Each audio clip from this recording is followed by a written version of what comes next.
Bakit ba Raging Bull? Ang dami naman pwedeng ipangalan sa team. Bakit Raging Bull? Tama ba? Pag sinabi kasing Raging Bull, yan po yung walang inaatrasan. Yan po yung laging palaban. Ano man yung pinagdadaanan, ano man yung challenges na na-experience mo, wala ang pakialam ang Raging Bull. Kasi dudulo at dudulo, lalaban at lalaban ang RBI.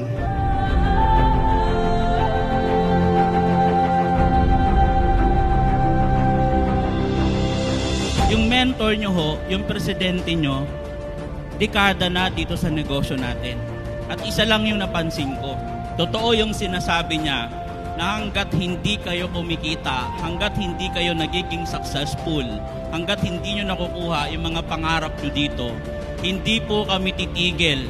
Hindi po kami mag-stop na mag-support, mag-create, mag-innovate ng mga programa, ng mga sistema kung papaano mas lalong lalaki yung RBI community.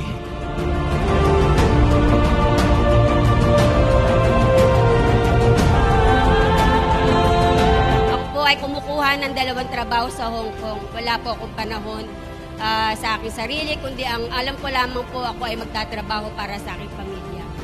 Pero nung napanood ko po ang video na yon ni Josephine, talagang sabi ko, gusto ko ganito din yung mangyari na makatulong din ako sa mga OFW na katulad ko na matagal nang nag-abroad, ngunit hindi nagkakaroon ng pagkakataon na makapag-impok at makapag-pundar para sa sarili nilang pamilya. Kaya po ako ay nagpapasalamat na naging kabahagi po ako ng Raging Bull International. Pag kayo yung top earners ng Empire, of course, you are the faces of the Empire. May that be a reminder that, well, you have a responsibility to inspire, to keep on inspiring the whole team.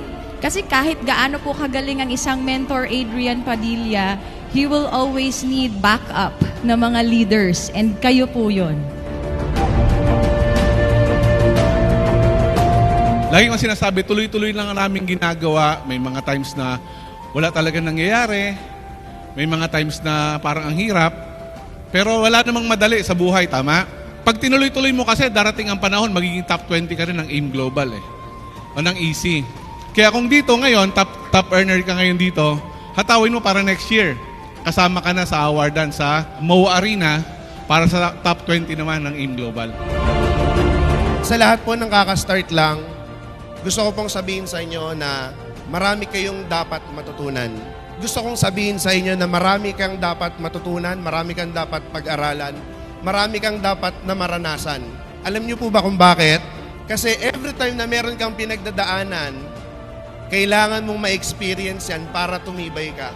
Ang daming hindi magtitiwala sa iyo sa una, tandaan niyo to. Nag-start ka man ngayon sa gala night natin na isa ka lang. It doesn't matter. What matters most is next gala night awarding natin.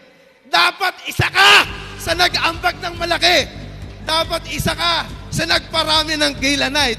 When we are starting doing this kind of business, masaya po kaming nagugutom, masaya po kaming humahataw, masaya po kaming napupuyat, masaya lang po kami palagi. Kaya dapat yun po ang isang mamana nyo na paano kayo magiging masaya sa lahat. Kasi pag nagkakaroon po kayo ng problema, ang problema hindi po siya problema kung hahanapin mo yung lesson bakit mo siya pinagdadaanan. Kasi bawat pangarap na gusto natin marating, may problema yan nakakambal, na yung kakambal na yun, yun ang magiging lesson sa'yo para makuha mo yung gusto mo.